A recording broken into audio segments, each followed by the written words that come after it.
Nih kalau kita misalnya tes DNA-nya dengan 10 sepupu kita ada 10, cek. Misalnya satu kakek, cucunya ada 10, di tes DNA, itu generasi kedua mentok di situ sama semua kakeknya tuh. Kalau misalnya generasi yang tes DNA itu generasi yang kelima semua, itu nanti di atas kelima nyatu semua. Nah ini Baklawi yang sudah tes DNA ini, kan udah tes DNA nih 197, dan kita punya 7, yang satu dari relawan Baklawi yang mendukung kita. Ada Baklawi yang mendukung kita, rahasia. Wih, bahaya itu orang, bisa dimarahin itu. Nah itu yang satu relawan itu, akunnya pun kita yang pegang, jadi kita bisa teliti dia sedalam-dalamnya. Kalau yang kita akunnya nggak tahu, hanya melihat pengumuman yang ada di dalam internet Family Tree DNA, ya hanya luar-luarnya saja mengetahui, oh dia bukan orang Arab, oh dia bukan turunan Nabi. Tapi kalau kita buka akunnya, kita bisa ketahui sepupu dekatnya siapa saja, sepupu jauhnya siapa saja, dan kita itu punya relawan dari Baklawi sendiri. Dan ini rahasia dari Indonesia pada Yaman, pokoknya di dunia ini ada Baklawi yang mendukung PWILS, dan dia mau jadi relawan, dan kita sudah teliti, yakin, hakul yakin bahwa mereka, dia dan keluarganya bukan keturunan baginda Nabi besar Muhammad sallallahu alaihi wasallam. Kita bukan untuk merendahkan orang, kita hanya mau beritahu ente salah. Ini sebenarnya nih ente bukan orang Arab, ya maaf ya, ente bukan turunan Nabi, ya maaf ya, tapi ente tetap saudara kita, ente tetap saudara kita. Hayu kita sama-sama di Indonesia hidup seuyunan bareng-bareng, jangan ledek lagi, aneh ya. Begitu aja beres, kita hidup lagi seperti biasa. Tidak ada orang yang merasa lebih tinggi lagi secara nasab nanti seperti dulu-dulu lagi. Wah ente Yahudi pesek, ente ajam. Saya itu pernah loh, makanya terngiang-ngiang itu ada Baklawi yang nyebut guru saya Abu Yamuh tadi, hei orang ajam, begitu. Jadi Abu Ya pernah marah-marah kepada Baklawi, hei Baklawi usia ulah asup ke Banten, lawan asup ke Banten sancana ceramah, sia baca tahlil heula 10.000 kali gitu. Marah nih Baklawi, katanya hei orang ajam. Wah kata saya, ini boleh juga, coba mukanya sama muka Abu Yamuh tadi, Araban mana itu, jenggotnya aja kayak Syekh Abdul Qadir Jailani. Abu Yamuh tadi itu satu, itu udah lama, 2018 atau 2019an, tapi belum menggerakkan saya untuk meneliti. Ketika ada seorang yang sombong, begitu sombong nyuruh orang adzan di pengadilan, ketika asyhadu anna Muhammad, berhenti, itu Muhammad kakek ente apa kakek aneh? Nah udzubillah, saya lihat videonya, apa benar sih orang begini cucunya Nabi? Saya sering membaca sejarah-sejarah para turunan Nabi, Ali Zainal Abidin As-Sajjad itu, yang matanya penuh linangan air mata. Kalau dia ketahuan sebagai cucu Nabi, dia pindah lagi ngontrak rumah supaya tidak ketahuan. Kalau dia dikatakan sebagai cucu Nabi, saya katanya takut kalau saya berbuat dosa, Allah akan menimpakan saya 2 kali lipat dosa daripada orang lain. Kenapa? Karena ada dalil dari Al-Quran, istri-istri Nabi yang berbuat salah dosanya 2 kali lipat.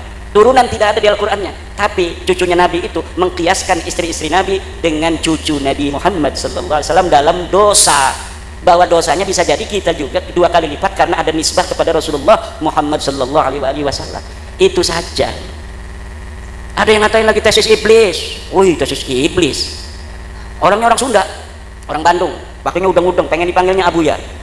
Kan kalau Abu Ya di Banten, Soma Saumad Dahri, dhahara zuhduhu wa dhahara wara'uhu, wa qara'a al-kutub al-mu'tabarah min al-fiqhi wal tafsiri wal hadis. Kita fikihnya dari mulai Fathul Mu'in, Fathul Wahab, Fathul Munhaj, Nihayatul Muhtaj, Mughnil Muhtaj, beres semua.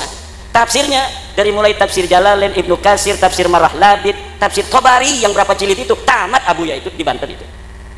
Kitab Syekh Abdul Qadir Al-Jailani, Al-Ghunyah dan sebagainya yang jarang-jarang dibaca oleh kiai lain, dibaca oleh Abu Ya.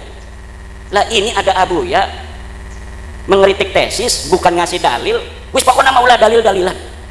Wis pokoknya mah eta Habib eta bid'ah nabawiyah. Eta turunan Nabi pokoknya mah. pokoknya mah baik. Syekh Hasyim Asy'ari sering sekali tuh bawa-bawa Mbah Hasyim. Padahal dia sama sekali waktu hidupnya dari mulai kecil sampai sekarang belum pernah dia ada di struktur NU. Belum pernah ngurusi NU. Bahkan dia berseberangan dengan NU.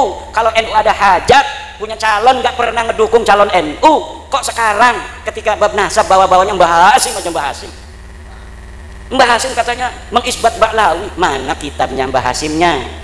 Kalau misalnya ada muridnya Mbah Hasyim, mana saksinya yang masih hidup mengatakan Mbah Hasyim mengisbat Baklawi? Tidak ada. Mbah Hasyim itu kalau ada Habib dihormati, kiai masih apa aja dihormatin. Kalau datang dikasih kopi, dikasih kue, begitu. Mbah Khalil Bangkalan katanya, hormat kepada Habib, ya hormatlah kiai kita, semua orang dihormatin, tapi ada nggak Mbah Khalil mengisbat?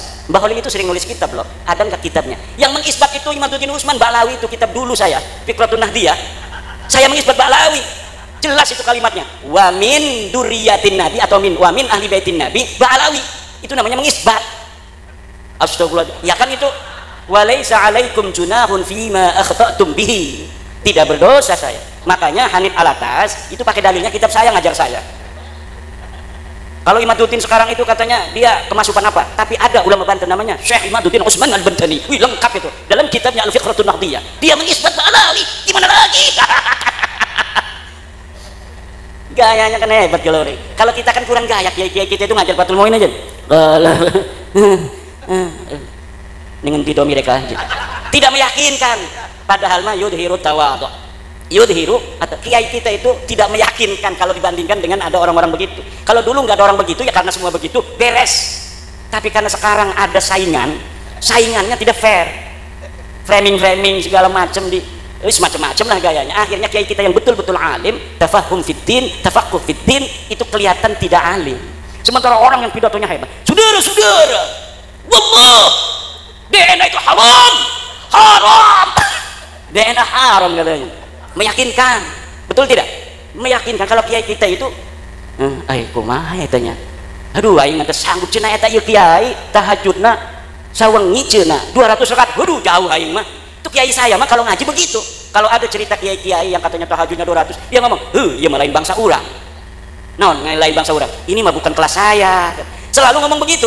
Tapi zaman sekarang ini karena ada orang-orang yang mengajarkan gaya lain dari gaya Wali Songo yang tawadu, itu kalau ada terangin makrifat, orang yang sudah makrifat pada Allah, dia dalam salat, jangankan istrinya, anaknya, dirinya sendiri, Masya Allah, tidak ingat kalau dia sedang salat karena khusyuk kepada Allah. Hari model kiai mah jauh, model kiai mah.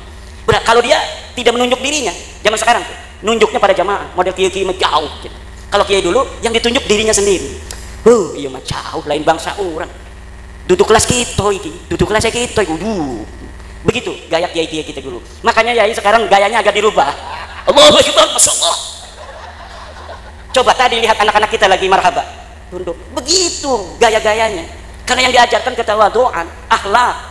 Tapi sekarang orang yang lagi marhaba, Allah, waalaikumsalam, nggak ada yang assalamualaikum, waalaikumsalam lagi marhaba. Ditanya sama orang setelah dari marhaba, tadi lagi marhaba, kamu ngomong waalaikumsalam. Rasulullah ucap salam kepada kita semua. Dan Rasulullah menyampaikan salam untuk semua jamaah yang hadir di sini. Masya Allah, dapat barokah orang-orang Soko pada hari ini karena kedatangan daripada aneh Imaduddin Utsman. Masya Allah, Rasulullah sampai titik salam kepada kita semua. Gayanya begitu. Na'udzubillah, kita tidak diajarkan seperti kita ala manhajil auliya ittis'ah. Kita manhaj Wali Songo yang arif dan bijaksana, berdakwah dengan ramah tidak marah, berdakwah dengan manis tidak bengis, berdakwah dengan beradab tidak biadab. Wallahu huwal muwaffiq ila aqwamit thoriqin. Wassalamualaikum warahmatullahi wabarakatuh.